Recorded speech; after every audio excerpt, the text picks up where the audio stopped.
Egypt's ancient Karnak temple is under repair after previous attempts at restoration did more harm than good. The temple is one of the largest pharaonic monuments and was used by more than 100 rulers over a span of 2,000 years.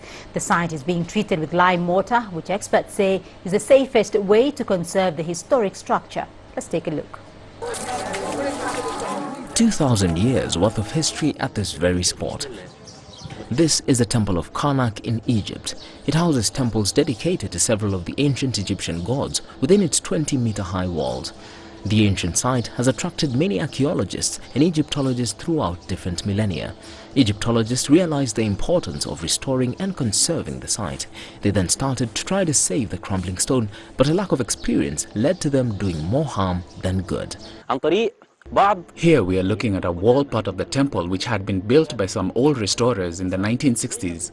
As we can see, red bricks and black solid cement were allowed at the time to be used, and this reflected negatively on the artifact, as cement, which traps moisture in the stone, encourages the creation of salt crystals on the surface of the stone, and this caused the columns and walls to become eroded. Presently, restorers would ideally like to remove the offending red bricks.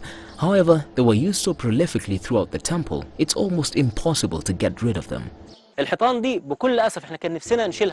wish that we could remove those red bricks, but unfortunately they are throughout the temple. So we are now replacing the old cover of cement with the latest method, using lime mortar and sand to keep it in a good condition. The water table is the main problem at Karnak. Because of this, the foundations of some sectors of the temple have had to be reinforced with injections of concrete, which could also cause problems. In the old technique of restoration, they used black cement and sand, but this black cement traps moisture in the stone, encourages the creation of salt crystals, and causes cracks, like what happened to most of the pillars' bases at the Karnak temple. Egyptian authorities are aware of the problem and hope the use of lime mortar will now counteract the potential threat and save this national treasure and rich source of ancient links.